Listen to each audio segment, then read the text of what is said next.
नमस्कार दोस्तों, बहुत बहुत स्वागत है मेरे YouTube चैनल पर आप सभी का। और जैसा कि जानते हैं कि झारखंड नियोजन नीति पर सोनी कुमारी के द्वारा जो केस दायर किया गया था उस पर जजमेंट को सुरक्षित रखा गया था और एक आंध्र प्रदेश से संबंधित मामला सर्वोच्च न्यायालय अर्थात सुप्रीम कोर्ट में लंबित होने के कारण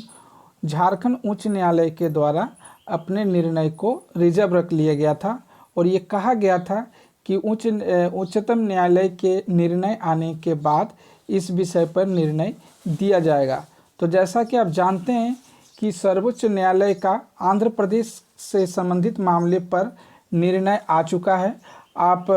वेबसाइट पे जाकर सुप्रीम कोर्ट के आप जजमेंट या ऑर्डर की कॉपी को पढ़ सकते हैं, देख सकते हैं।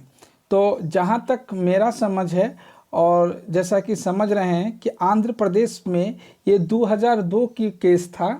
और लगभग 20 साल हो चुका है। तो ये जो है इस पर और झारखंड के मामले पर थोड़ा सा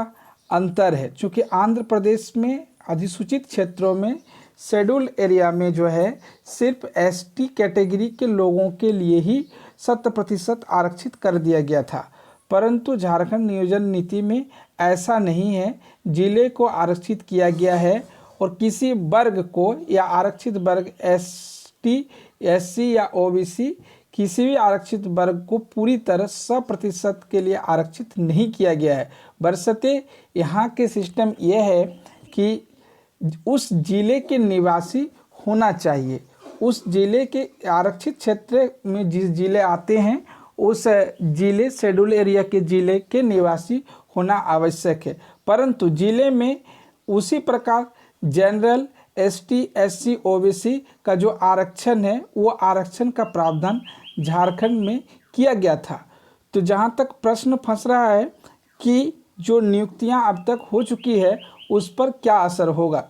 तो हालांकि हम लोग तो कानूनी तौर पर या निर्णय नहीं दे सकते हैं या इस तरह की भावना नहीं रखना चाहिए कि आखिर हम लोग जो चैनल वाले बोलते हैं वही सर्वश्रेष्ठ है, इस तरह की बात नहीं होती है। परंतु जैसा कि आप जानते हैं कि अब सुप्रीम कोर्ट के निर्णय आने के बाद इस सोनी कुमारी के मामले में भी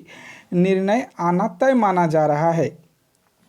और लोग इससे भी चिंतित हैं कि आखिर निर्णय क्या आएगा। तो ये तो जब निर्णय आएगा तभी पता चल सकेगा, परंतु जैसा कि हम लोग समझ पा रहे हैं कि ये आंध्र प्रदेश के मामला और झारखंड नियोजन नीति के मामला में अंतर है।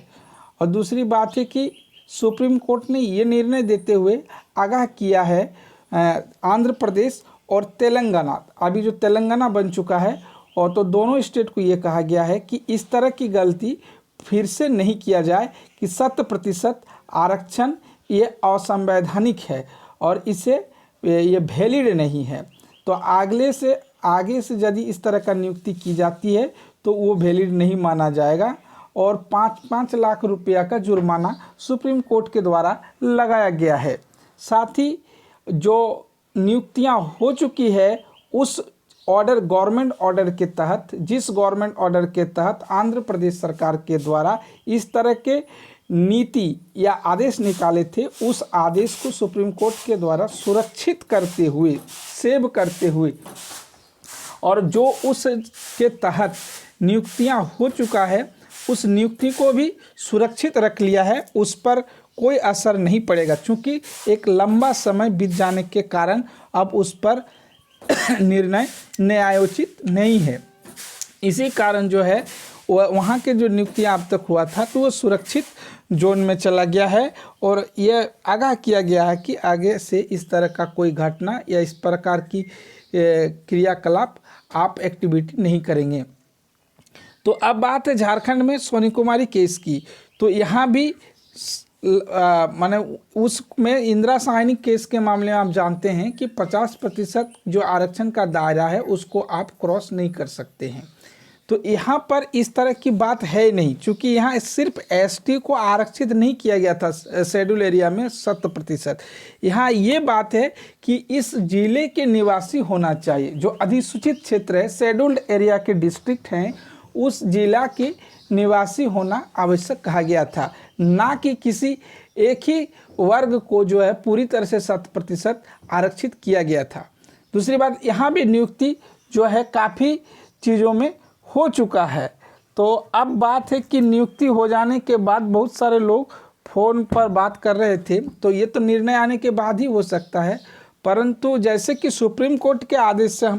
के अनुसार यदि हम लोग देखें, बात करते हैं, तो यहाँ जो नियुक्त हो चुके हैं, चाहे वह हाई स्कूल का हो या राजस्व कर्मचारी हो या जो भी अन्य वैकेंसी इस प्रक्रिया के तहत थे, जिनकी नियुक्ति हो चुका है, तो उस पर कोई असर नहीं पड़ना चाहिए। परंतु यदि इस